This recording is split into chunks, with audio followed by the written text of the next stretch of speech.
pregrado, siempre he estado en el rubro de geotecnia. La mayor parte de mi experiencia pues he trabajado en Lima y hace unos años atrás tuve la suerte de, de trabajar en algunos proyectos relacionados con trabajos a ejecutarse en los acantilados Costa Verde, ¿no? Entonces, eh, pues lo que quiero hacer ahora es compartir un poco la experiencia que tuve esos años y a través de esta presentación. Quiero empezar con esta frase que leí hace unas semanas, que es del arquitecto Ernesto Aramburú, que es: Lima es un triángulo, la plaza de armas no es el centro, es solo el vértice de la ciudad. Nos hemos olvidado de la hipotenusa. Entonces lo primero que hice fue agarrar el Google Earth, situé el vértice en el centro de Lima, en la plaza de armas, y la hipotenusa pues es toda la Costa Verde, ¿no? Entonces, al ver eso me gustó mucho esta frase y quise compartirla con ustedes en esta presentación. Eh, Esta charla se va a dividir de la siguiente manera, ¿no? Primero voy a hablar un poco de una introducción básica, que es la geología de la Costa Verde, la geomorfología de unos tipos de los suelos que se presentan en estas zonas. Luego voy a hablar un poco de la historia de la Costa Verde, que es un tema que me gusta mucho y me apasiona bastante la historia, y voy a compartir con ustedes unas imágenes que he encontrado en internet que son muy interesantes y que en lo personal no había visto antes. Después de la historia voy a mencionar los riesgos que hay en la Costa Verde, algunos de los tantos riesgos, así también algunas soluciones geotécnicas para controlar, reducir, minimizar estos riesgos. Después voy a mencionar algunas investigaciones que hay en la zona, y para cerrar, las soluciones geotécnicas que se han desarrollado en proyectos de la Costa Verde, que son la instalación de geomallas en toda la longitud del acantilado, la estabilización del talud María Reich, la colocación de muros de suelo internamente reforzado y la evaluación de un expediente para estabilizar un talud en la bajada Balta.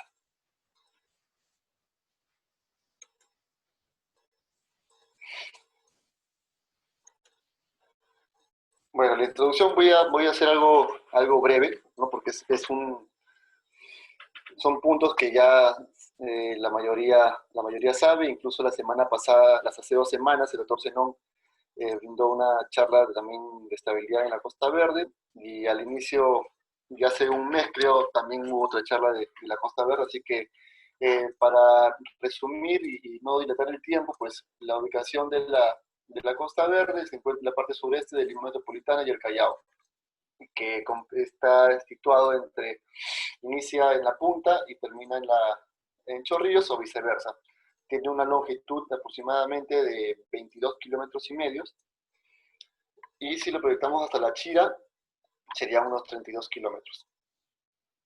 En la figura que presento, yo considero importante ver el efecto que causa el río Rímac, el río Surco y el río Chillón para la formación del cono de deyección de Lima, ¿no? Que es un suelo de tipo aluvial.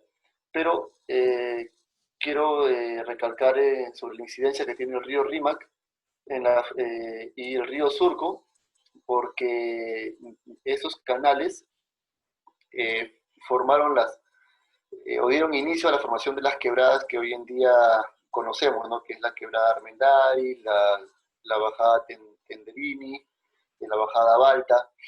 Entonces son importantes estos ríos que ahora muestro y que más adelante voy a explicar.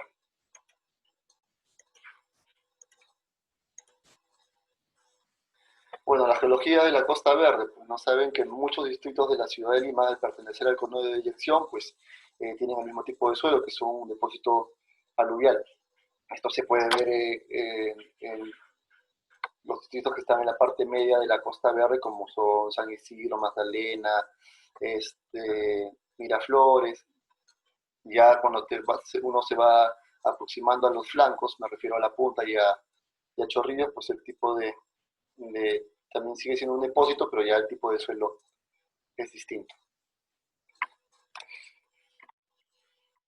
La geomorfología de Lima, pues en este caso, como estamos hablando de la Costa Verde, pues la geomorfología es un litoral lleno de acantilados. En este caso serían unos 13 kilómetros de acantilados con alturas variables de 20 a 70 metros, y el resto pues tiene una altura de talud menor, ¿no? Que es la parte de la perla. Los acantilados.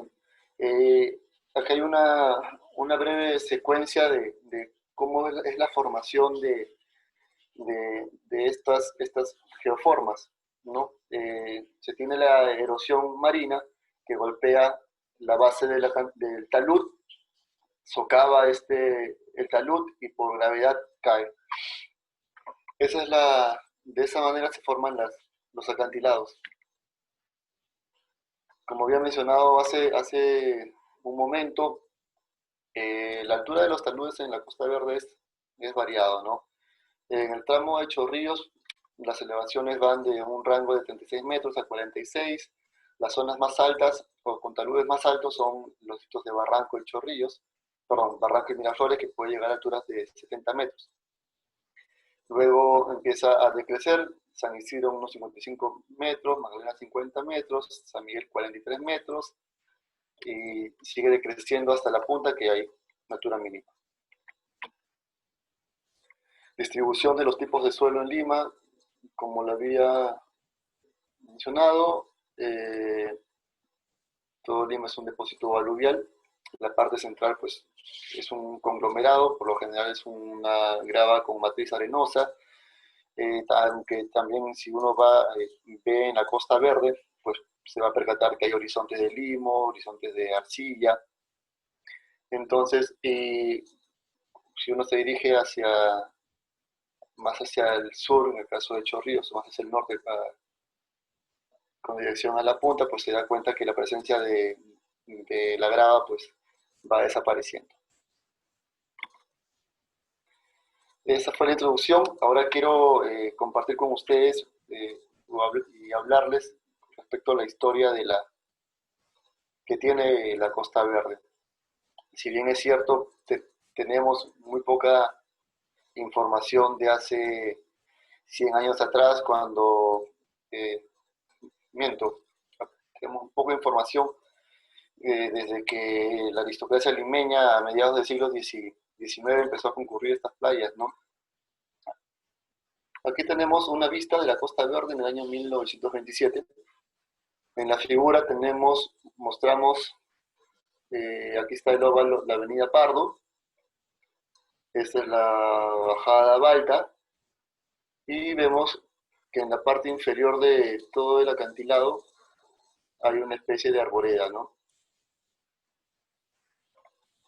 Que lógicamente estaba alimentado por el nivel freático que emanaba como manantiales del cuerpo del talud, de los acantilados.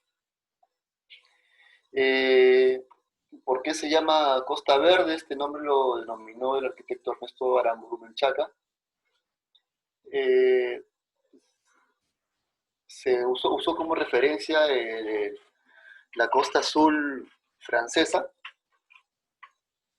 Y bueno, pues aquí en Lima, al tener esta vegetación, pues se la denominó como Costa Verde. Otro aspecto que quería tocar, antes de que el arquitecto Aramburu pues explicara y manifestara la idea de tener esta Costa Verde, a principios del siglo XX, en el gobierno de Leguía, pues ya tenía una idea de querer conectar la punta con Chorrillos, y se inauguró el tramo de la costanera que llegaba hasta parte muy cerca de la avenida Brasil. Adicionalmente, en la foto pues vemos de que el mar golpea al acantilado, ¿no? Y en la fotografía pues no se ve la ejecución o no se ve presencia de algún espigón. Los espigones quisieron hacerse a inicios del siglo XX, ¿no? Por la familia Deza. Instaló unos espigones en el distrito de La Punta y San Miguel, pero lamentablemente no funcionaron.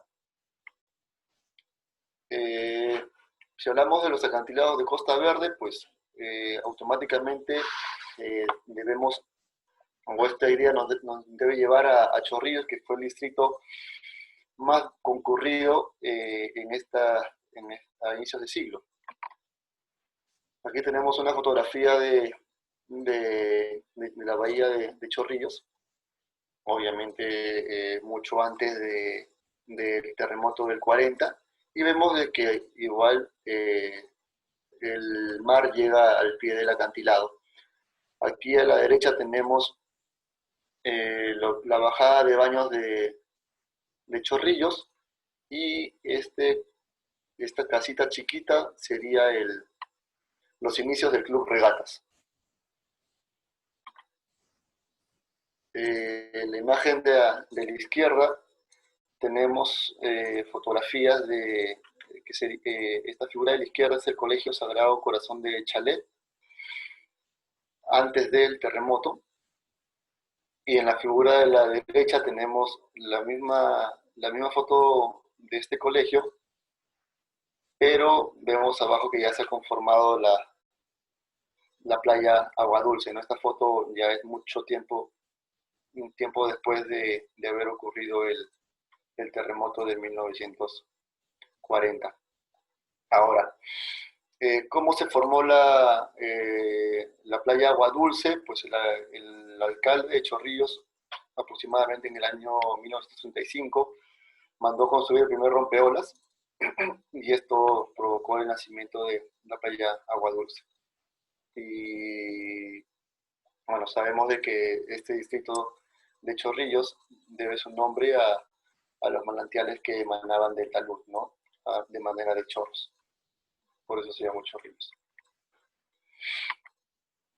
Tenemos la siguiente imagen de cómo era el malecón de Chorrillos antes de la guerra con Chile, ¿no? Vemos que aquí está la bajada de baños, y muy pocos saben de que en Chorrillos funcionaba un funicular antes que el de Barranco, ¿no? Aquí se comparte otra imagen. En la imagen inferior vemos esta caseta de acá, sería el inicio del Club Regatas. Unas fotografías del primer golpe que tuvimos, que fue en el año 81, en la guerra con Chile.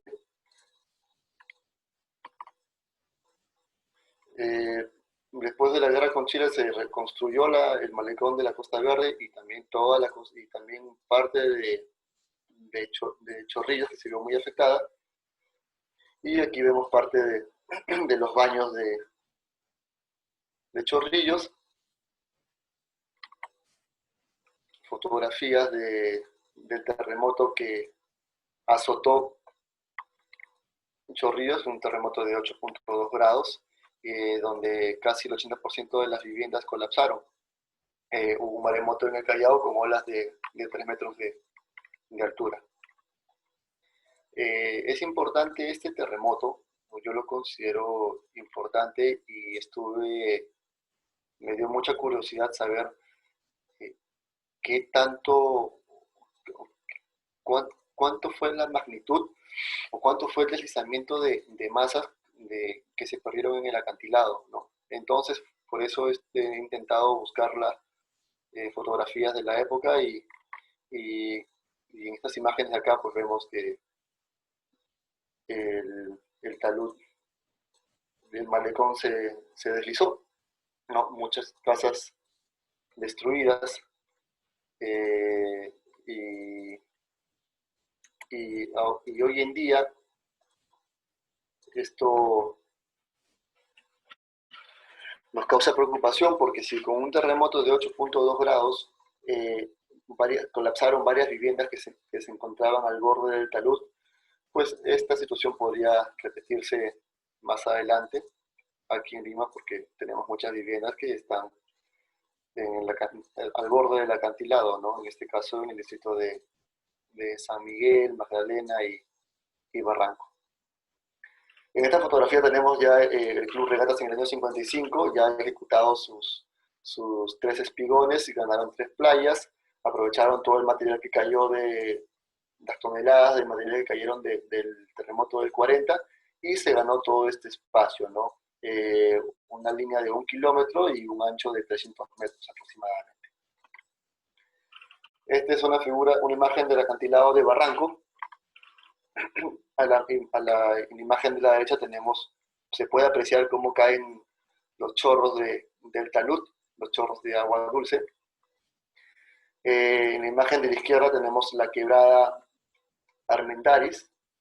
Ahora, como había mencionado al inicio, tanto la bajada Armendáriz, la bajada Tenderini, la bajada Balta, Sucre, bajada Marbella, estas bajadas fueron formadas por los ramales de los ríos o canales, Guatica y Surco. Estos canales desembocaban en la bahía y el proceso de erosión fueron creando estas bajadas, ¿no? Otra imagen de antaño de Barranco, los baños de Barranco, que se aprecia el funicular. En la imagen de la derecha, un grupo de personas que están lavando con los chorros que caen del acantilado. En la imagen de la derecha vemos la bajada peatonal de los baños. Y en la imagen central tenemos cómo eran los baños de Chorrillos. En la siguiente imagen tenemos el acantilado de Miraflores en el año 40-43. En la imagen de la izquierda se puede ver los conos de derrubio al pie del acantilado, ¿no? Se ve de lejos, se aprecia que tienen una altura considerable, ¿no? En esta zona los taludes tienen una altura aproximada de 70 metros, ¿no? Y casi la mitad de la altura pues es un cono de derrubio. Se puede apreciar todos los farallones que hay en el acantilado, ¿no? Esas salientes con formas exquisitas que se deben en su mayoría al carbonato de calcio, que ha formado una especie de costra que ha protegido estas salientes, ¿ya? Pero ahora, hoy en día, ya que no hay el nivel freático ha descendido notablemente, pues ya no se tienen estas costras calcáreas. Podemos ver en la imagen estas sombras que son vacíos, ¿no? Que han sido rellenados. En el año 72 el arquitecto Aramburu indicó que en la Costa Verde, en las coronas del talud se habían rellenado aproximadamente, mejor dicho, se había ganado 200.000 metros cuadrados de terreno. ¿Qué quiere decir? Que todas estas quebradas naturales han sido rellenadas. Otro ejemplo, tenemos aquí en la figura de la derecha, que aquí vemos dos cavidades. Esto de aquí es la avenida Larco, y hoy en día toda esta cavidad es el centro comercial de Larcomar.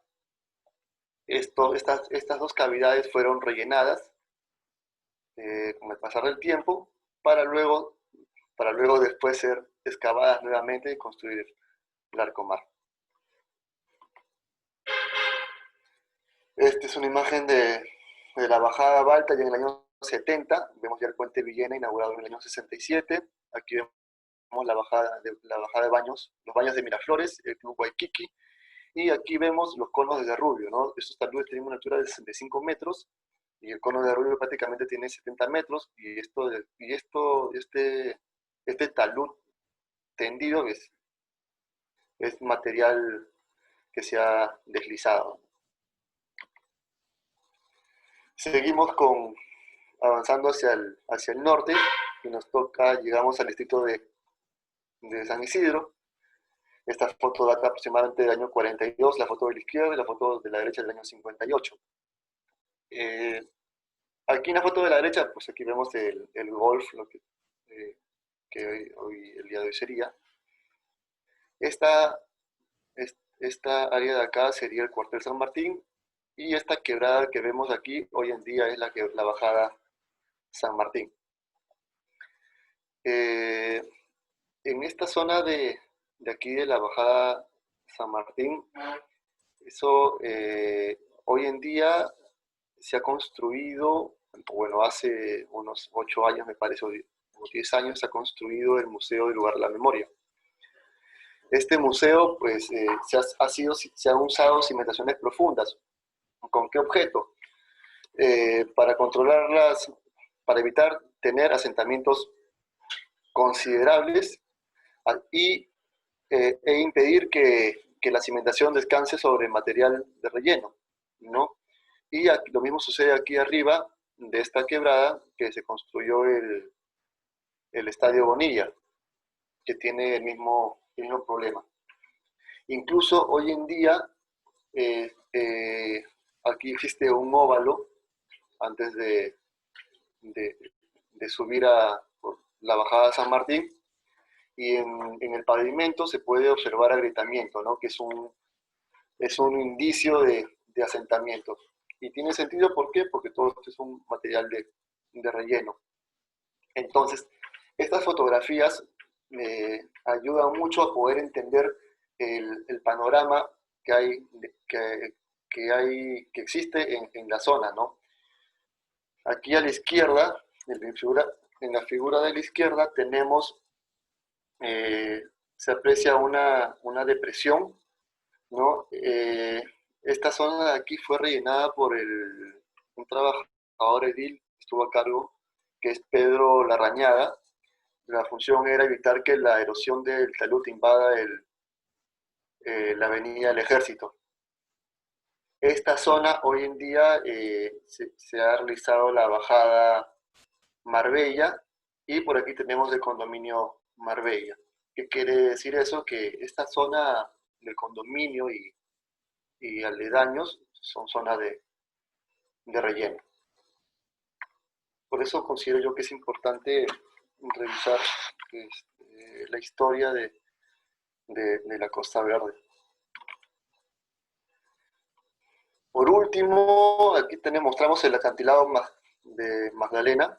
Esto es todo, hace unos meses atrás, mejor dicho, los últimos meses del año pasado, me parece que fue en agosto, en la época de los Panamericanos, hubo un deslizamiento en la madrugada. Felizmente el circuito de playas estaba cerrado, y este deslizamiento, pues, vemos que es en el malecón, a la altura del malecón Castañola, y en la figura de la derecha vemos toda esta depresión, ¿no? Que tiene forma curva, y que hoy en día es un relleno. A diferencia de los otros distritos, en esta zona se ha encontrado relleno, se ha encontrado basura, se ha encontrado desmonte, ladrillos y material y propio suelo de la zona. En la foto de la izquierda inferior vemos otra quebrada. Por aquí está la plaza de armas de Magdalena, y hoy en día esta quebrada está justo al frente de lo que hoy en día es la Facultad de Ingeniería Civil de la Universidad Federico Villarreal. Y hoy en día aquí hay viviendas, ¿no? Que están justo al borde del acantilado, lo cual es muy riesgoso, muy crítico. Otras fotografías del malecón Castañola, que es lo que estamos conversando. Esta fotografía es del año 58, y aquí hay un relleno parcial. Este es el malecón Castañola, y aquí detrás está hoy en día el Coliseo Chamuchumbi. Y bueno, esa es la parte de la historia que quería compartir con ustedes, y ya vamos a empezar a hablar, a introducirnos más al tema de mi exposición. Los riesgos de la Costa Verde.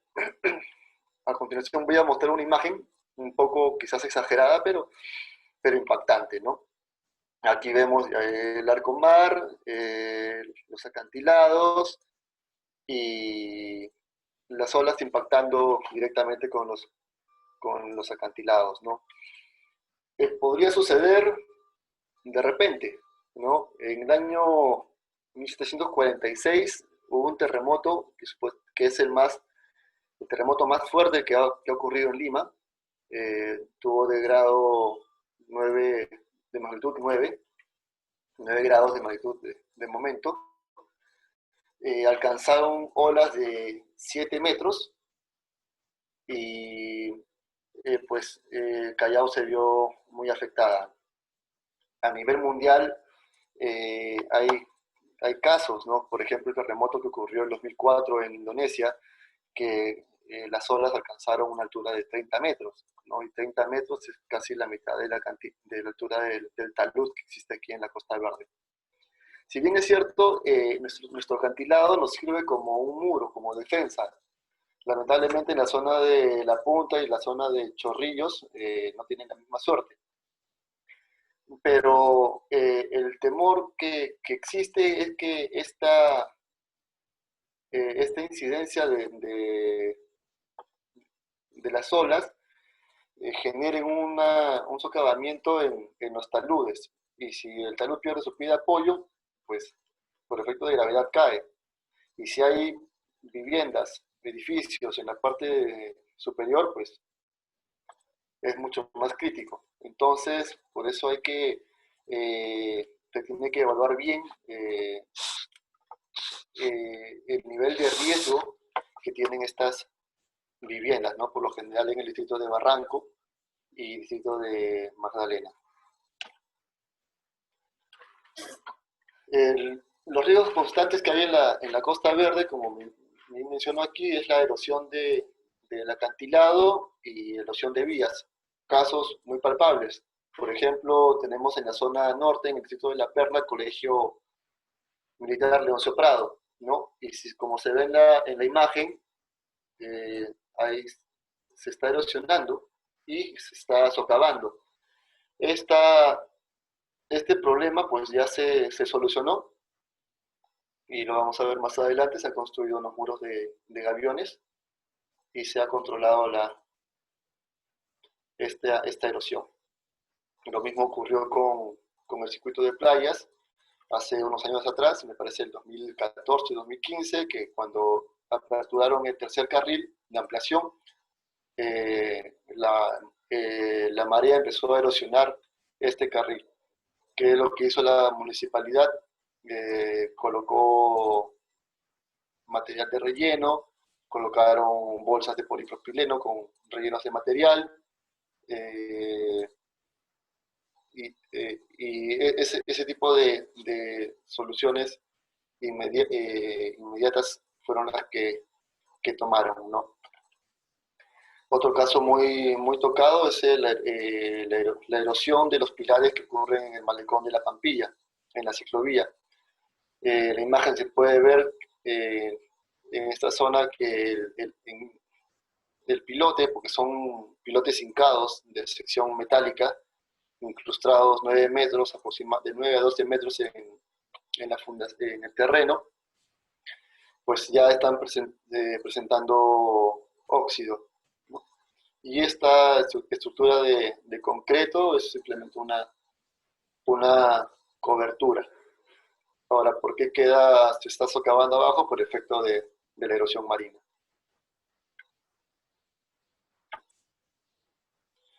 Otro problema constante es la caída de piedras en todo el desarrollo de la Costa Verde.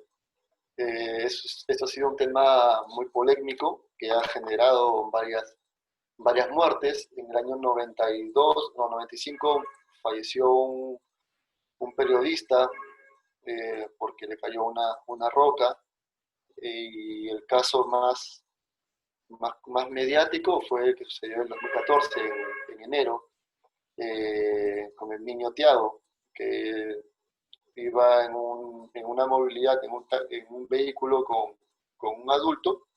Se desprendió una roca, impactó en la cabeza del niño y quedó en estado de coma un tiempo. A raíz de eso y al tratarse de un tema muy mediático, pues se evaluaron alternativas para poder minimizar ese tipo de accidentes. Y no solamente es el impacto de rocas a la persona humana, a las personas, sino también al bien material, a los vehículos, ¿no? Que puede generar más accidentes porque ya ha ocurrido. Otro problema latente es los derrumbes, deslizamientos.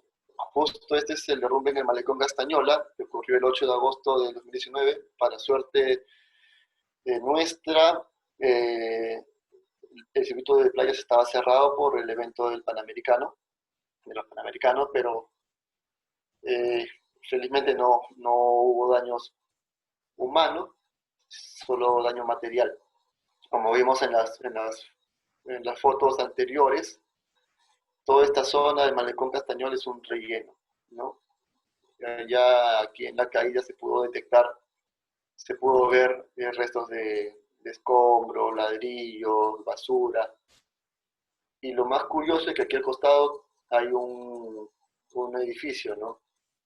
Un edificio aquí y otro aquí que están al borde del talud. También se aprecia de que acá hay un jardín, ¿no? Así que esta zona está bien saturada, así que habría que analizarlo. El INGEMET realizó un informe de lo ocurrido, indicando que el material de derrumbe era aproximadamente 225 metros cúbicos de material. El ancho de la zona de arranque son de 10 metros y la altura de inicio del derrumbe, del deslizamiento, ha sido 43 metros, o sea, mitad de talud. E indicó que en la corona del talud pues hay presencia hay formaciones de grietas, ¿no? Grietas de atracción. ¿Cuál fue la acción inmediata de la Municipalidad de Lima? Volver a colocar geomallas, que en realidad es un paliativo y no están solucionando el problema. Ya a través de la prensa pues se pudo enterar de que estaban iniciando un análisis, un levantamiento topográfico e iban a evaluar la mejor alternativa para evitar este problema. El segundo derrumbe ocurrido el año pasado fue el 18 de diciembre y también para buena suerte no hubo daños humanos ni solamente daños materiales. Eran horas de la mañana, pero de manera extraña no circulaban autos de sentido de sur a norte. Aquí vemos otra fotografía de la cantidad de material caído. Frente a este derrumbe, el IGEMET también emitió otro informe. En este caso, pues el volumen del material caído era aproximadamente 500 metros cúbicos. La posible causa era la presencia de mangueras de riego en el talud.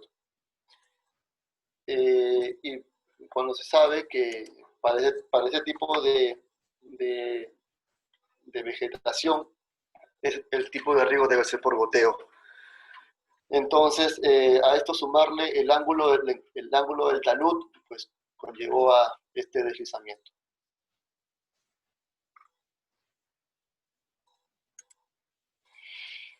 Ahora, vamos a hablar sobre las soluciones geotécnicas. Unas cuantas voy a mencionar porque en la ingeniería pues hay un montón de alternativas y a medida que avanza el tiempo, los años, pues hay nuevas ideas, nuevas tecnologías. Las que voy a mencionar son muros de gravedad, mallas tejidas, anclajes iso-nailing, shotcrete, barreras dinámicas, modificación de topografía, hidrosiembra, mantos. En este caso tenemos gaviones. Tenemos 3 líneas de gaviones en el circuito de playas, pasando Larcomar con dirección a La Perla. Aquí en la izquierda vemos la la constitución, la función de este muro es retener el material que va cayendo, que se va deslizando. Aquí vemos los conos de rubios y vemos también que han instalado una malla de aproximadamente 5 metros de altura, que es para evitar la salpicadura o que ingrese algún material que ha caído del acantilado, ¿no? Ahora es preciso indicar que esta técnica de gaviones pues, se ejecuta desde hace muchísimos años, aproximadamente 700 antes de Cristo, que los egipcios empezaron a usar unos sacos con fibras tejidas y con tierra adentro, con la finalidad de crear diques en las orillas en la orilla del río Nilo.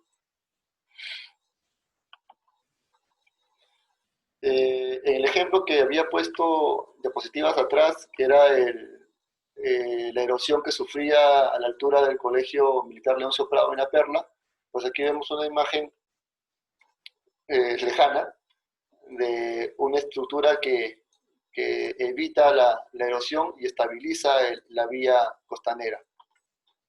Una imagen más cercana, vemos ya aquí ya la ejecución del muro de gaviones en un tramo. Esto está a la altura del Colegio Militar Leoncio Prado, y tenemos otro muro de gaviones a la altura de la Avenida de España, ¿no?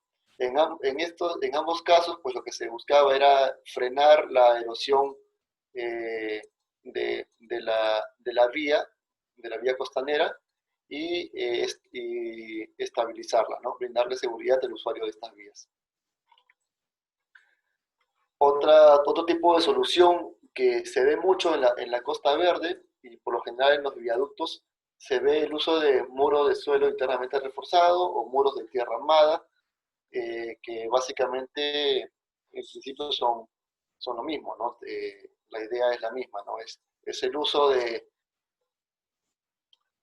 geosintéticos y utilizar la materia prima, que es el suelo, la tierra, compactarla, conformarla, de manera de colocarla a manera de capas superpuestas, siempre teniendo en cuenta y cuidando bastante la compactación. Se puede elegir el paramento que el más conveniente para el proyecto. Paramento sería la fachada que tiene este muro de suelo reforzado, ¿no? En este caso han colocado geotextil para evitar la salida de las partículas de material de relleno. Este es otro muro de contención hecho también con geosintéticos. El sistema se llama geoceldas, que son elementos tridimensionales que me permiten confinar el material.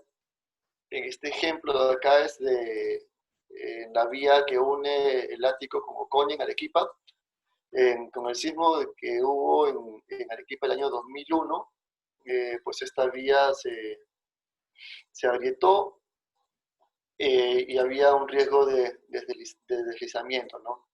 Entonces, la particularidad de estas geoceldas es de que, aparte de confinar el material, pues se usó el mismo material de la zona, ¿no? En este caso, arena.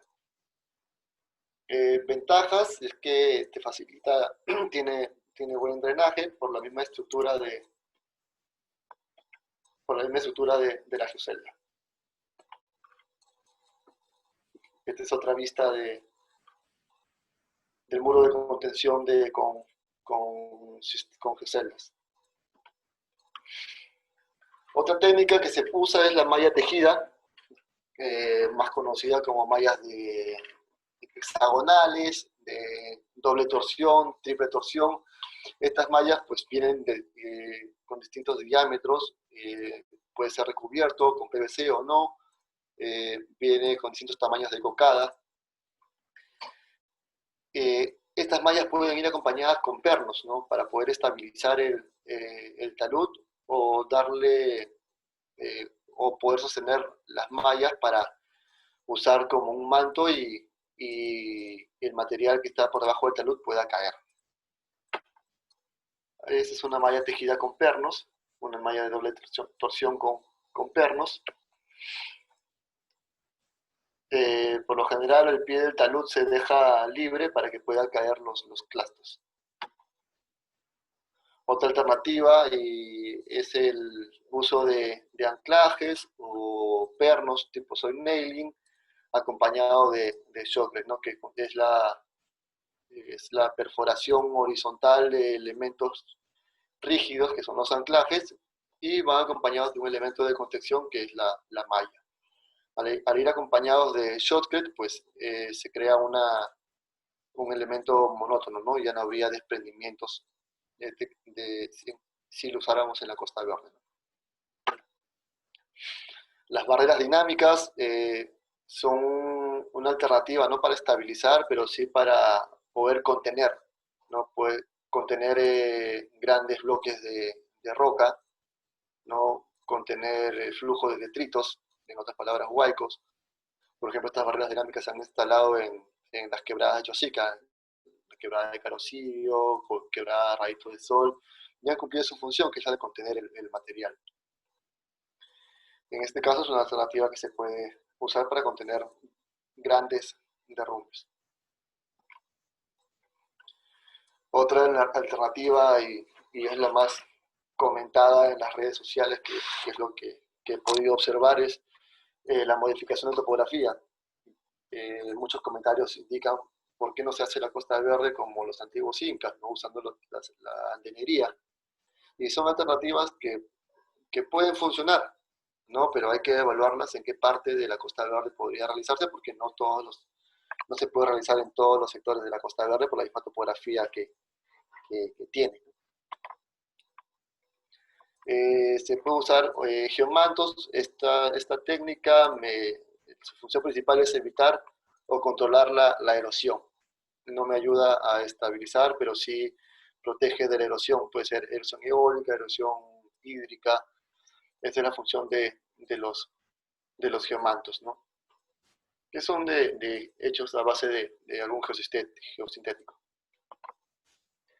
Los biomantos es lo mismo que un geomanto, la única diferencia es la materia prima, ¿no? Son elementos biodegradables.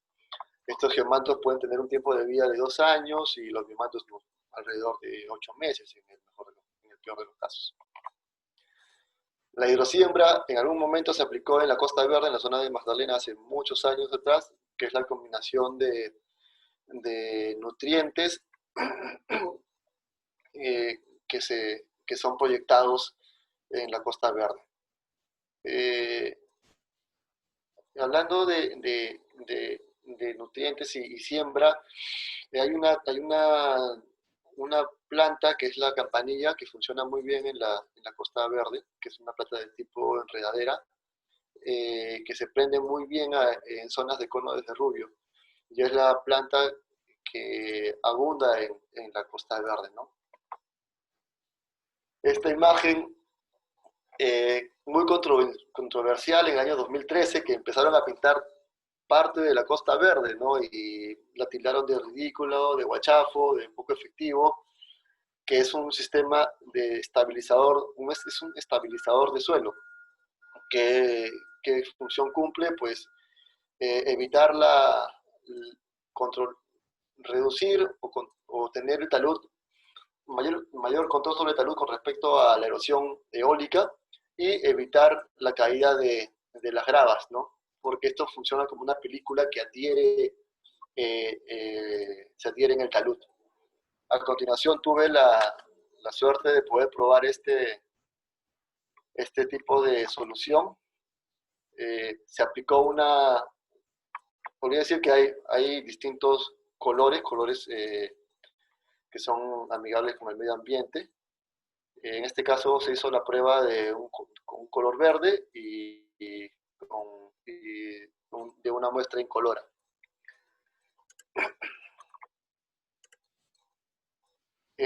Se aplicó el estabilizador de suelo en un terraplén conformado por nosotros.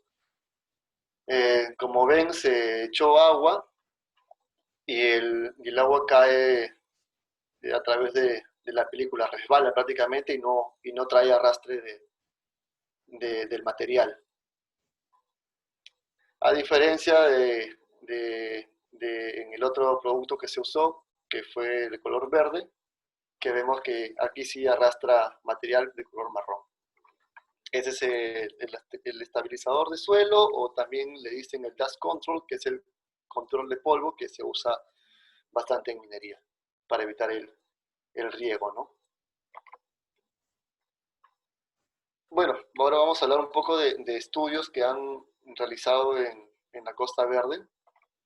Eh, Tenemos a la ingeniera Cañari, que hizo un análisis de estabilidad de la Costa Verde. Eh, esta tesis de la ingeniera Cañari es interesante porque hace una zonificación de zonas de riesgo de los taludes, ¿no? Desde de una probabilidad baja a muy elevada a nivel de riesgo, ¿no? Este análisis lo hace desde la bajada universitaria hasta la quebrada de Armendáriz. Adicionalmente, en la tesis del ingeniero Cañari pues, se realiza dos ensayos de corte directo in situ. Uno de ellos fue en el Parque María Reich, a esa altura, arrojando valores de una cohesión de 55 kilopascales y un ángulo de fricción de 40. Y también hizo otro corte directo in situ, pero ahora lo hizo en el distrito de Chorrillos, en el malecón, en la Marina me parece que se llama, que está justo al frente de la playa Aguadulce. Ahí se obtuvo un ángulo de fricción de 28.5 y una cohesión de 0.9 kilogramos por centímetro cuadrado. Otras investigaciones está la de nuestro amigo ingeniero Luis Fernando Regada, análisis de estabilidad y deformaciones del acantilado Costa Verde, estabilización de talud Costa Verde por el ingeniero Javier Díaz Venero. Olvidé mencionar que la tesis del ingeniero Regada pues también se realizaron dos ensayos de corte directo in situ en el distrito de Miraflores, de manera más exacta en el proyecto Larcomar, ¿no? Se realizó un corte directo a mitad de talud y otro en el pie del talud. Esta es la zona de la zonificación de la ingeniera Cañari, en la cual en esta tabla pues vemos de que el 25% del tramo bajada Bertolotto a la bajada Brasil, el 25% tiene un riesgo muy elevado. Y un riesgo muy elevado quiere decir que presentaría pérdidas de varias vidas humanas. Y también hay un riesgo muy elevado en el tramo de la bajada Balta hacia Armendáriz, que es un riesgo muy elevado de un 13%, ¿no? Que traería consigo pérdidas humanas. Ahora vamos a ver el caso de un expediente que se realizó para la Municipalidad de Miraflores, que plantean la colocación de unas mallas tejidas con unos pernos para evitar la erosión y la caída de piedras. Voy a apurarme porque ya estamos con el tiempo. Esta es la bajada Balta, se dividió en dos zonas. Zona izquierda, que es la zona 1, zona derecha, que es la zona 2. La zona 1 corresponde a 50 metros de largo y la zona 2 a 100 metros de largo. Aquí vemos la topografía, las calicatas que se hicieron, hicieron también ensayos de DPL y a partir del DPL correlacionaron el N del SPT y a partir del N del SPT pues obtuvieron el ángulo de fricción que usaron en este proyecto. El perfil del suelo pues es un medio metro de relleno inicial y el resto es una grapa con consistencia de limo. Lo curioso de este expediente fue de que se hizo un análisis de estabilidad, y se llamaba análisis de estabilidad, pero el contenido no era estabilidad del talud, sino el contenido era, había un cálculo de la erosión hídrica sobre el talud y la erosión eólica sobre el talud. Y se obtuvo estos cuadros, ¿no? Los taludes sin protección, expuestos en contacto directo con la intemperie, representarían una erosión total de 863 toneladas por hectárea por año, cuando la tolerancia es de 5 toneladas por hectárea por año.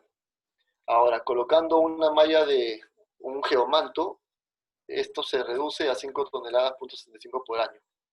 Entonces, la alternativa o la solución que ellos dieron para este proyecto era la colocación de este geomanto acompañado de una malla tejida anclado con unos pernos. Aquí se tiene la propuesta de la consultora que hizo la ingeniería. Es el tendido de un geomanto, tendido de la malla tejida de triple torsión, acompañado de unos pernos que aparentemente no estabilizan el talud, simplemente sostienen la malla. Adicionalmente, pues colocan un detalle del perno a usar y un detalle de cómo debe ir el anclaje. Esta es la propuesta que ellos realizan: perforación de pernos, colocación de malla, y este es otro ejemplo de perforación, pero asistido con un telehandler o man lift, que puede ser. Esta es la sección transversal del expediente. Son taludes de 68 metros de alto.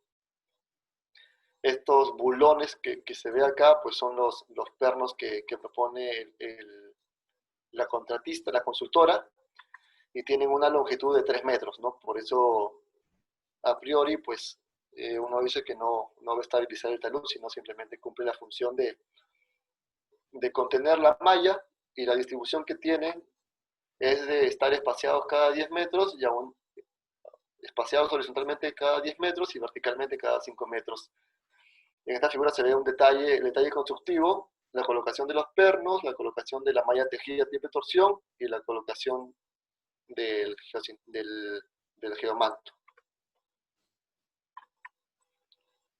Otro detalle del constructivo, el sistema de anclajes que va horizontalmente separado 10 metros y vertical cada 5 metros, acompañados de un cable perimetral.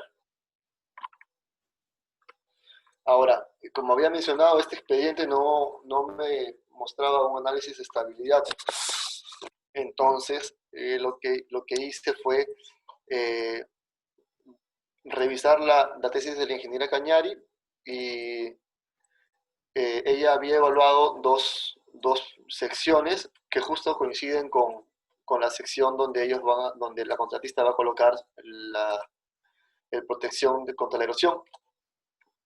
Y el análisis pseudoestático de la ingeniera Cañari pues arroja un factor de seguridad mínimo de 1.06 usando el programa PC Stable. Lo que hice fue usar los mismos datos y la misma topografía, y pues se tuvo un valor muy parecido, ¿no?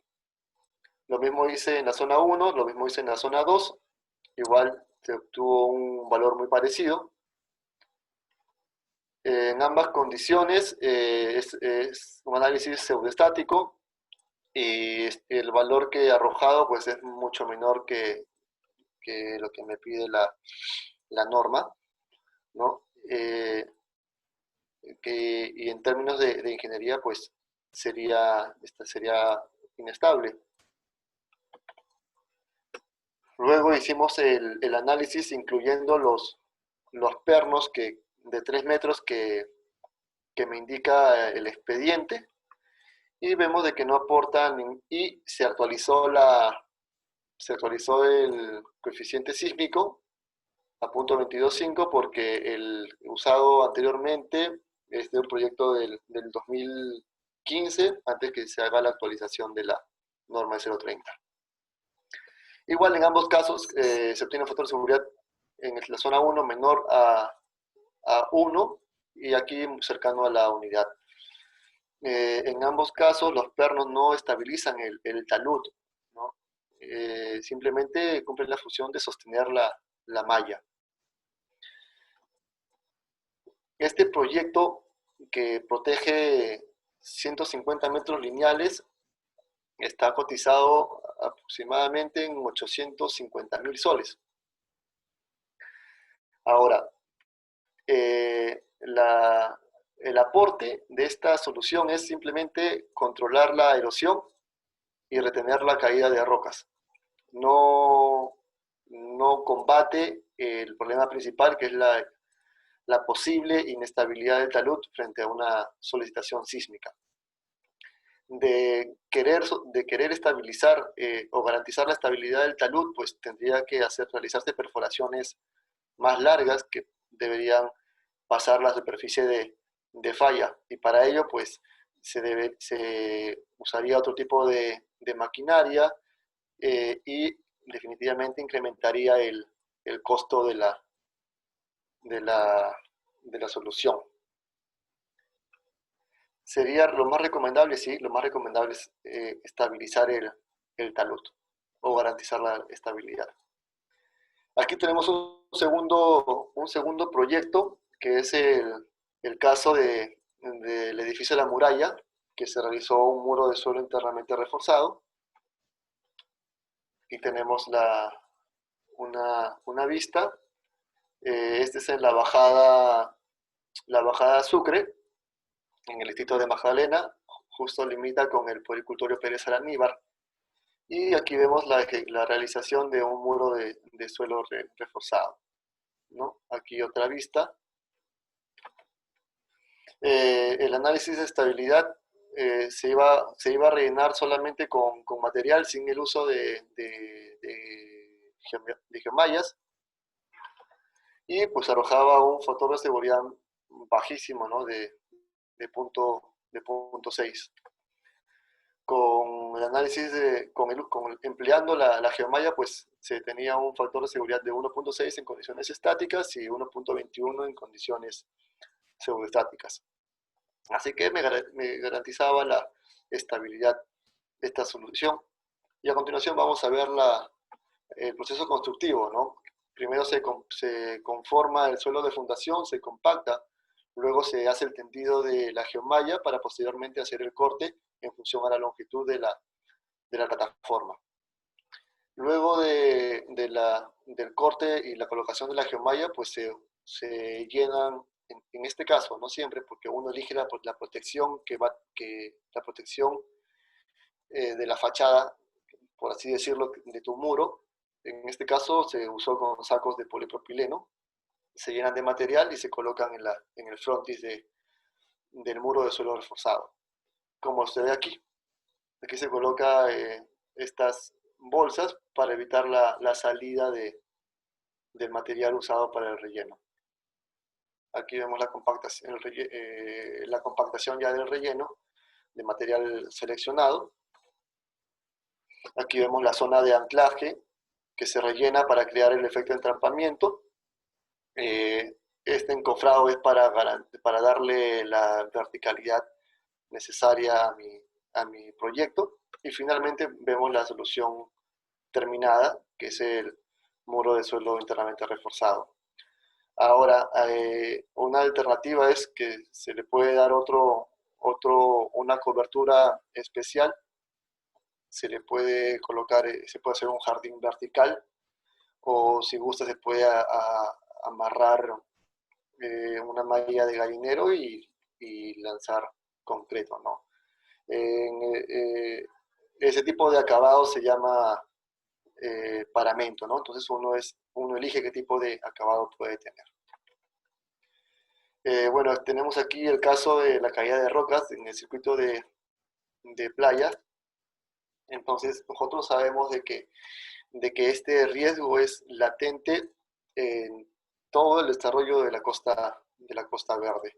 Si bien es cierto, en el distrito de Chorrillos no predomina la grava, pero sí hay uno que otro elemento que podría caer, ¿no? Los distritos más complicados son los distritos de Barranco, Miraflores. ¿Por qué? Porque tienen una altura de talud eh, muy elevada, en promedio 70 metros, y está lleno de farallones, ¿no? Tienen esas entradas y salidas que complican mucho la instalación del personal y impacta directamente en el periodo, en el plazo de ejecución. En las zonas más amigable, por así decirlo, era la zona de Magdalena y San Miguel. En la imagen vemos el tendido de geomallas, que es en fracción de segundos, que se realiza cuando la superficie el ángulo del talud es uniforme, ¿no? Estos trabajos se realizan por personal especializado que usan la técnica de descenso a rapel para hacer los trabajos. Esta toma pues, corresponde a la altura del Parque John Lennon, justo detrás del edificio Oceanus. Este talud tiene una altura aproximadamente de 50 metros. Estos rollos vienen en longitudes de 5 metros 20 aproximadamente y se tienden en una zona, se preparan en otra zona para ser trasladados al lugar de intervención. Aquí vemos el proceso constructivo. Primero se hace un desbroce de vegetación, se retira toda la vegetación para poder realizar la zanja. En la figura derecha vemos ya la realización de la excavación de la zanja. Luego la geomalla se desenrolla, se tiende en una superficie plana. Lo ideal es tener áreas grandes eh, para poder prearmar estas geomallas. El campamento estaba ubicado en Miraflores, justo en la parte baja del acantilado. Se tenía un área muy extensa para poder preparar las geomallas, ¿no? Estas eran cargadas a los camiones y se llevaba al punto de intervención. Aquí vemos pues, ¿no? el detalle del desenrollado de las geomallas, luego la habilitación, que consiste en la costura con una driza o cintillos. La costura es para unir paños de geomallas. Posteriormente se enrolla y se traslada a la zona de intervención. Una vez trasladada a la zona de intervención, se fija la geomalla con unos anclajes al final, a la zanja, y luego se rellena la zanja y se compacta. Hay algunas zonas en la Costa Verde, en la Coronada del Talud, donde no había el espacio suficiente para poder realizar una zanja. Entonces, en estos casos se hacía perforaciones en los elementos de concreto, se colocaban los pernos con su placa y finalmente se pintaba con una pintura anticorrosiva. Parte del proceso constructivo es tender la geomalla. Una vez tendida sobre el talud, se realiza la última costura. Aquí vemos un video en el distrito de San Miguel, un talud de más o menos de 40 metros de altura. Aquí vemos el personal trasladando la geomalla. Un rollo, luego regresan por otro rollo más. Están preparados para ya anclar, colocaron los anclajes en las zanjas y se preparan para lanzar la geomalla.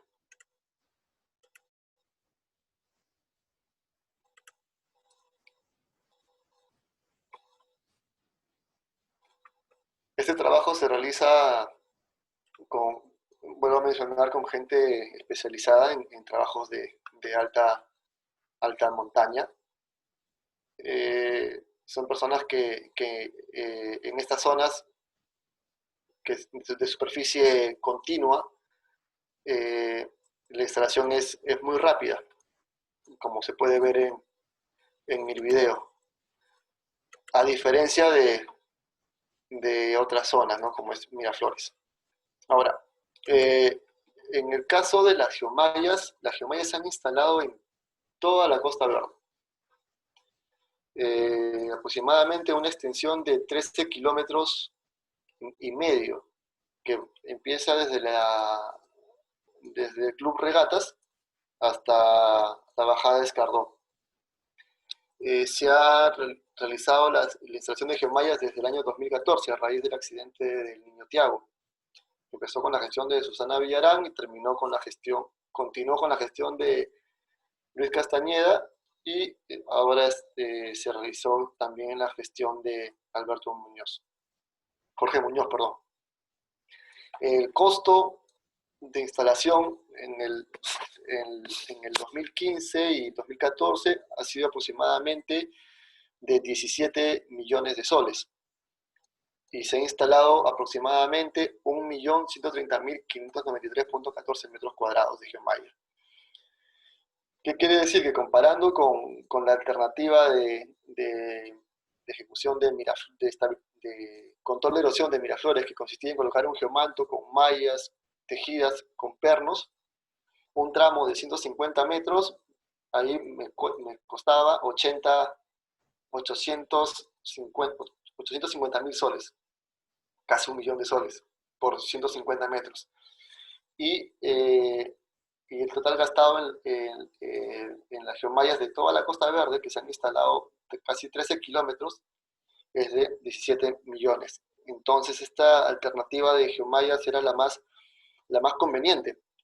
El problema es que hay mucha gente mal informada, y la prensa es parte de ello, que mal informa e indica que las geomallas pues tienen que soportar o cargar un derrumbe o evitar el derrumbe. Esa no fue la funcionalidad de la geomalla. La función de la geomalla es conducir la roca o el bloque al pie del talud.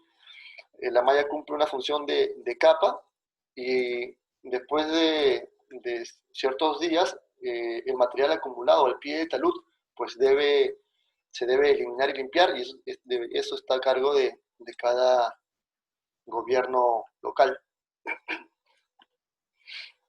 Ese es un video de la instalación en Miraflores. Vemos aquí la geomorfología de estos acantilados, que es complicado por las entradas y salidas que tiene, que es totalmente distinto a la zona de Magdalena y San Miguel, que la instalación se realiza en cuestión de segundos. A diferencia de esas zonas, aquí pues el tiempo de instalación podía tomar más de un día. Es importante señalar que estos trabajos siempre se han realizado en el turno de noche, aproximadamente desde las 11:30 de la noche hasta las 5 de la mañana, que se aperturaba el tránsito. Como se pueden dar cuenta, en estas zonas no se cerraban las vías totalmente. Una de las complicaciones que teníamos durante la instalación era los fines de semana, que había mayor afluencia de tránsito, pues los cortes o los cierres de vías se realizaban a las 2 de la mañana, y para tener que abrirse a las 5 de la mañana, o sea, se trabajaba 3 horas. Otros problemas que teníamos eran que los días jueves pues había bastantes piques ilegales en el distrito de Magdalena, y otro tipo de inconvenientes que estábamos sujetos al horario de trabajo. Y bueno, ya para terminar, el último caso que voy a tratar es el caso del talud María Reich. Muchas personas comentan, ¿no?, de que los acantilados de la Costa Verde pues se deben estabilizar como nuestros antepasados, los incas, a través de andenerías, que son terrazas a lo largo de un talud. Ahora vamos a ver este caso que tuve la suerte de poder ver. El talud María Reich es un talud, bueno, que se le puso ese nombre por estar ubicado al pie del Parque María Reich, que une el Parque María Reich con la playa Las Estrellas, me parece, o Las Cascadas. En esta figura de la derecha, encerrada en un círculo, vemos el talud al cual bautizamos con el nombre de María Reich, que es el talud que tenía los problemas. El problema era que habían aparecido unas grietas de tracción. Aquí se ha pintado de amarillo, ¿no? Unas grietas de tracción en la superficie del talud que eran visibles tanto desde la zona norte como desde la zona sur. Entonces, eh, se llegó un informe de defensa civil a la Municipalidad de Lima que alertaba sobre la presencia de este agrietamiento y como medida de prevención, pues se clausuró el puente peatonal que daba acceso al malecón con el parque por algún eventual deslizamiento o caída de masas. Vemos las flechas, pues, ¿no? De cuál sería la dirección del deslizamiento.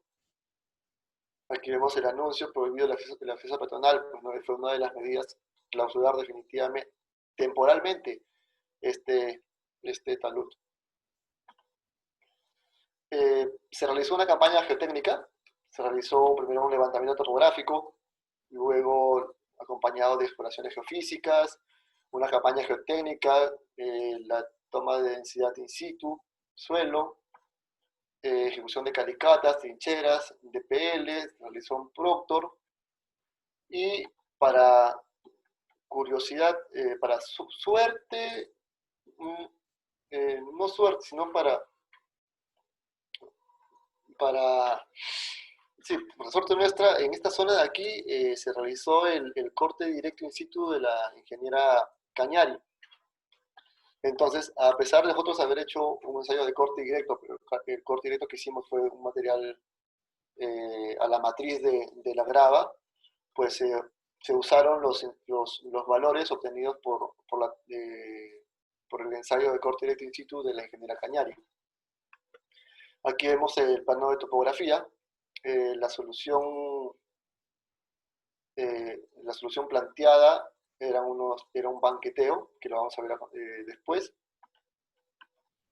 El trabajo del gabinete, pues era que tenemos un perfil de la línea sísmica del tendido que se hizo en María Reich.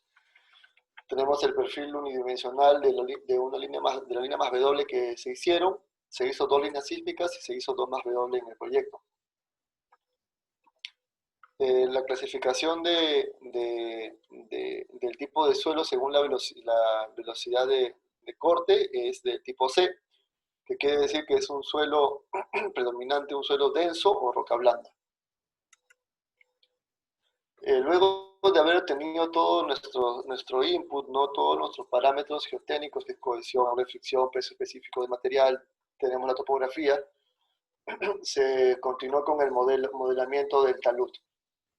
En el análisis estático, pues se obtuvo un factor de seguridad de 1.4 y en el pseudoestático de 1.12.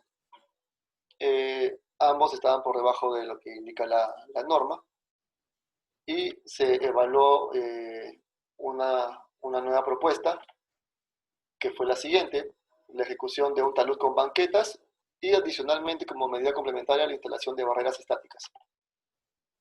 Aquí vemos el modelo del banqueteo o andenería o modificación de la topografía, tanto el análisis estático como pseudoestático, ¿no? Y bueno, acá hay un error, aquí el factor estático es de 1.56 y el factor pseudoestático es de 1.26 y cumple ya con la normatividad. Estas son ya el detalle de la solución, el detalle constructivo. Se proponíamos taludes con relación 1 en 6, 1 metro de horizontal por 6 de vertical, que más o menos son 80 grados de inclinación del talud. Las alturas aproximadamente están en el rango de 7 metros de banqueta por un ancho de 3 metros. Y al pie del talud, entre el pie del talud y la pasarela peatonal, colocar la valla estática. Una sección típica, y aquí ya vemos ya la ejecución de los trabajos, ¿no? Descenso a rapel, ingreso del personal. Ese trabajo de corte o remoción de material pues no se realizó con maquinaria pesada. ¿Por qué? Porque se tenían varios inconvenientes, ¿no? Como el acceso, armar una plataforma mucho más grande, no tener un control del material cortado. Entonces aquí el trabajo se hizo un desquinche con equipos, con rotomartillos neumáticos. Eventualmente todo el material cortado caía a la escalera, a la pasarela, cual iba siendo limpiado paulatinamente. Y aquí les dejo un video del proyecto.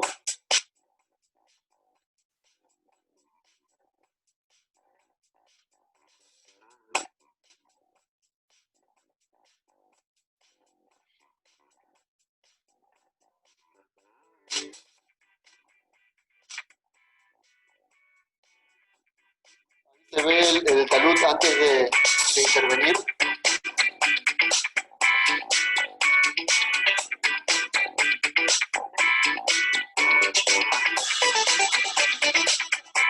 En este caso lo habían cubierto con gemallas para su posterior retiro. Una vista más panorámica del talud, que tiene una altura de 45 metros. La propuesta de solución, esa es la expectativa: colocación de vallas estáticas, corte de terreno, otro ángulo de la solución, protección peatonal con las vallas estáticas y corte de terreno.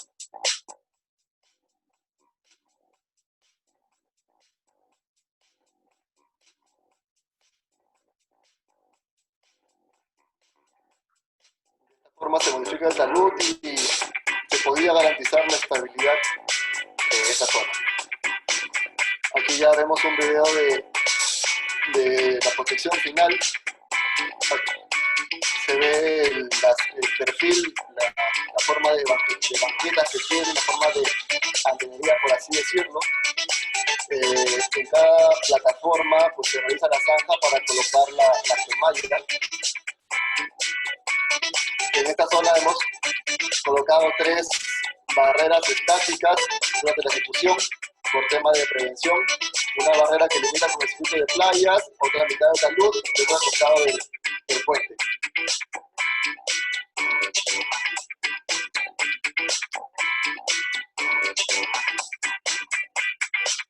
El periodo de ejecución de este proyecto fue alrededor de 4 meses.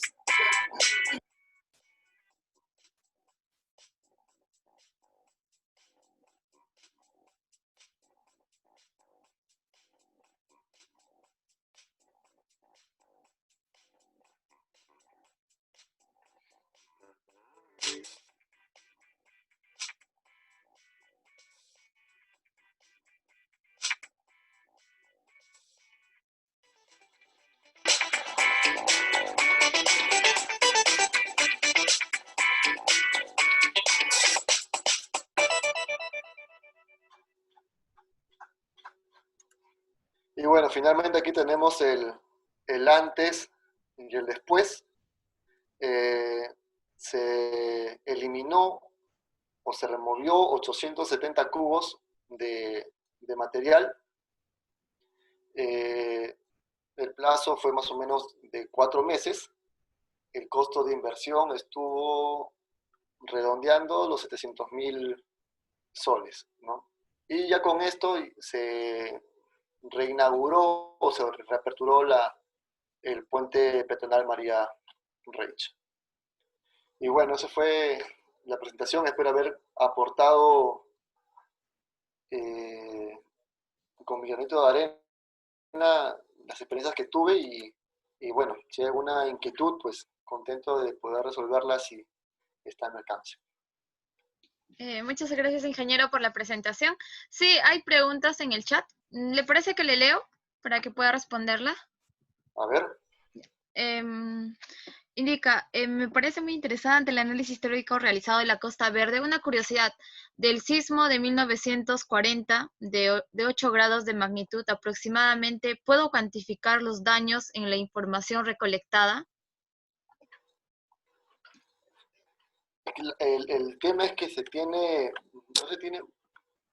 no se tiene mucha información con respecto al terremoto de 1940. De manera de cuantificar o poder estimar es las fotografías que he estado eh, recolectando, ¿no? Porque información, bibliografía escrita, pues hay muy poca, ¿no? Ingeniero, la otra pregunta es, ¿qué te parecería utilizar instrumentación geotécnica en la Costa Verde para monitorear las zonas más riesgosas? Entiendo que son las de mayor altura, ¿no es cierto? Es la pregunta de Fernando. Eh, es, es muy importante, la instrumentación geotécnica debe ser necesaria, obligatoria en estos acantilados. Lamentablemente el problema es que no hay, la realidad es que para invertir en ingeniería no se invierte. Eh, Ahora, no solamente depende de la altura, no hay otras variables para garantizar la estabilidad, para, para ver si un talud es estable, ¿no?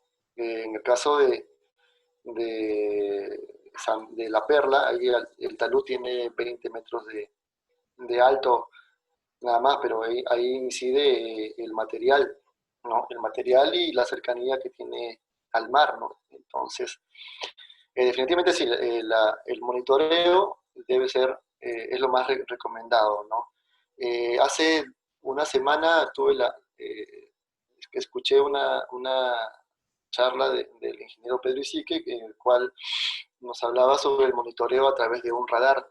Este radar tiene la peculiaridad de poder registrar movimientos de masa con una precisión de 1 milímetro.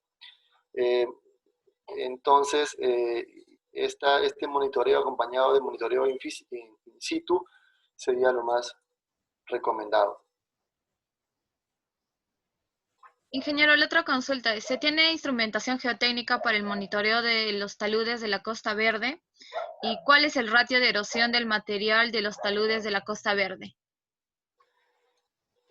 Mira, hasta donde yo tengo conocimiento, no hay ningún tipo de instrumentación en la Costa Verde, pero me sorprendió en la charla de la semana pasada que estuve escuchando, y mencionaron en esta exposición de que había instrumentación en el Hotel Larcomar, ¿no? De la Costa Verde.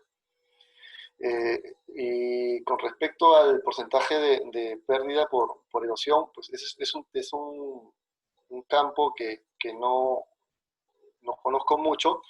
El valor que pude sustraer de este expediente de mejoramiento del acantilado de la bajada Balta es de que para la Costa Verde el valor es de 5 toneladas por hectárea por año, como máximo.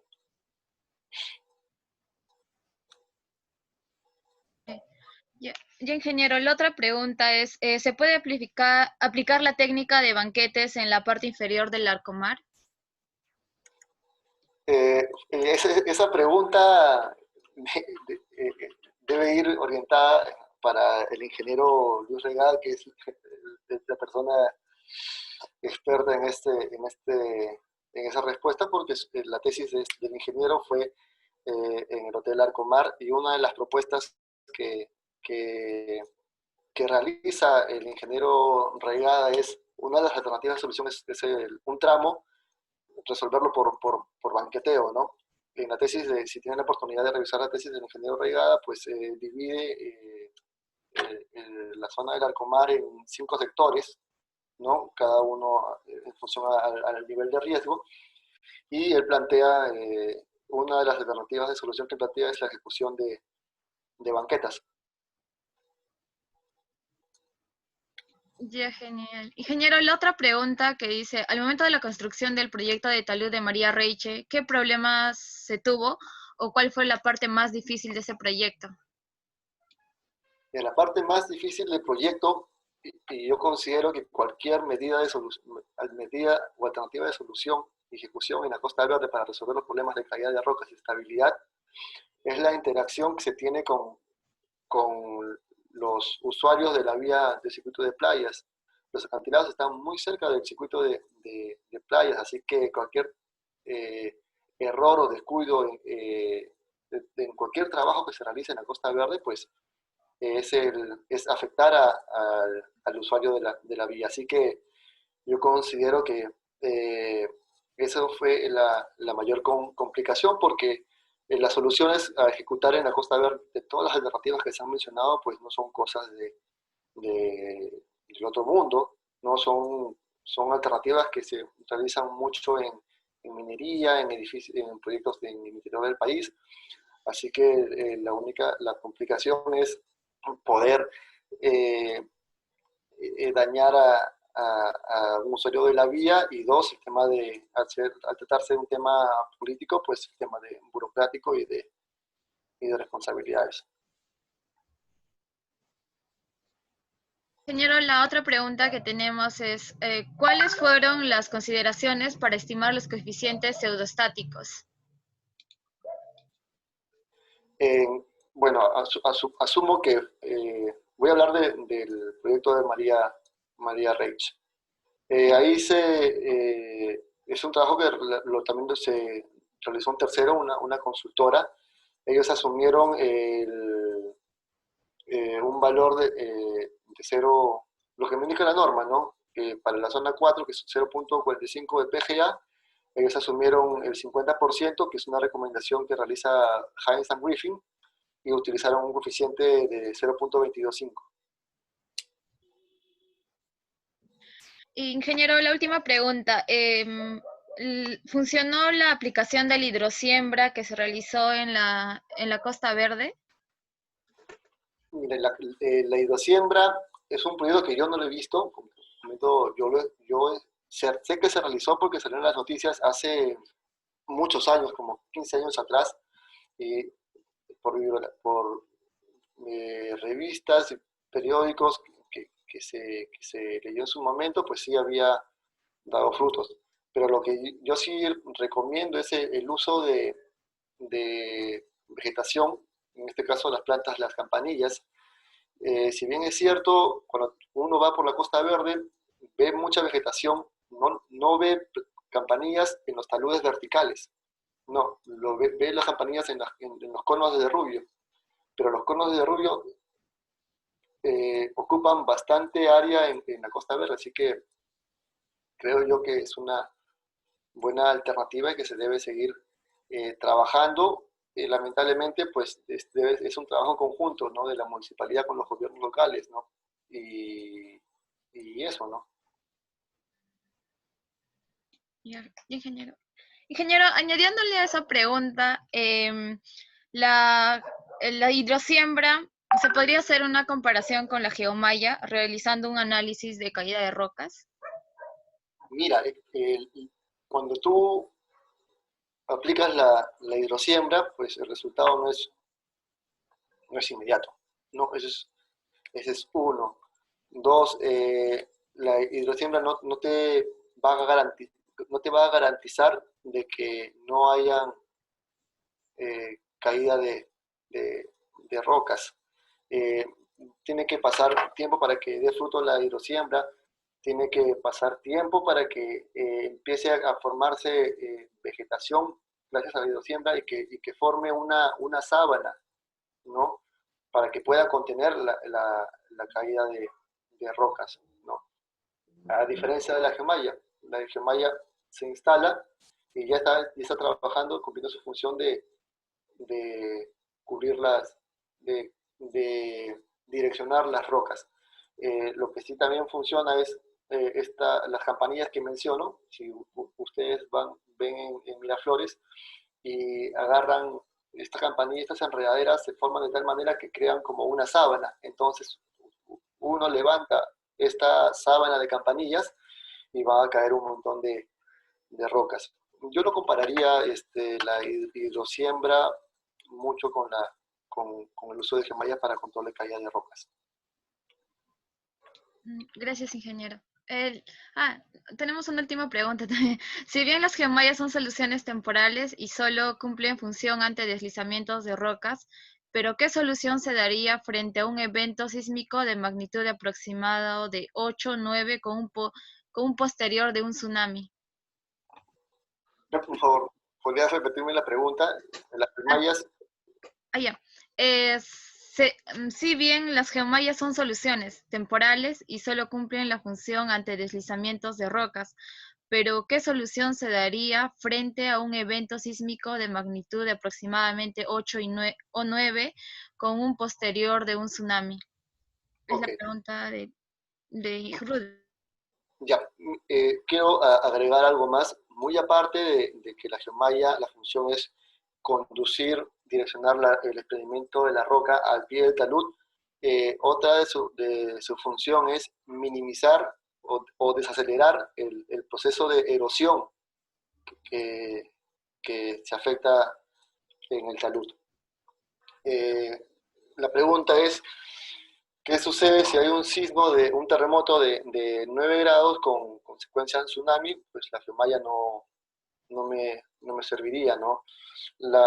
Lo que va a hacer el tsunami es erosionar, erosionar.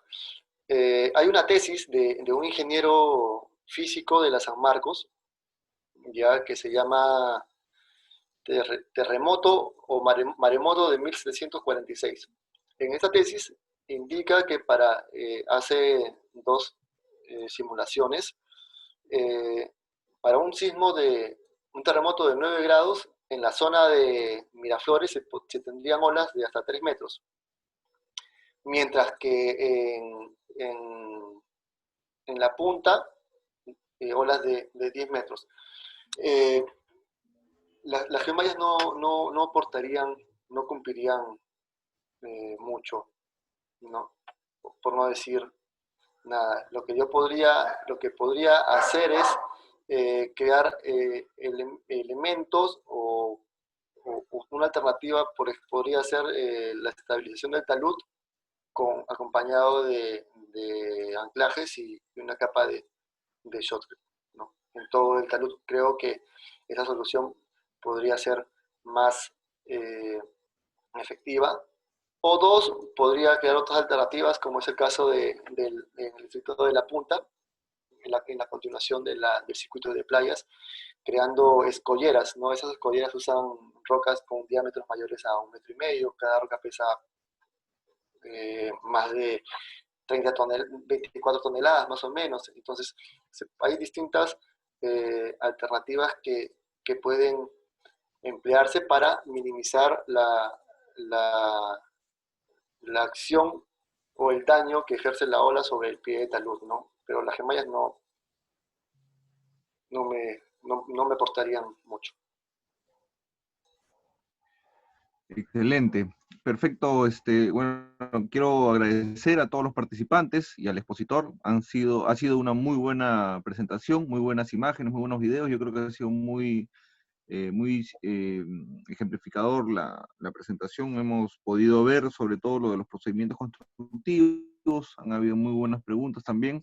Agradecemos pues nuevamente entonces a todos los participantes, a todos los que se han dado bien escuchar la presentación, y al ingeniero Julio Mendoza, quien nos ha presentado pues una muy buena ponencia. Ahí seguramente ya por interno nos la pasará para poder ver a detalle esas muy buenas fotos que nos han mostrado. Muchas gracias a todos por su participación. Ya nos estamos viendo la próxima sesión, el próximo viernes. Muchísimas gracias. Muy buenas noches con todos.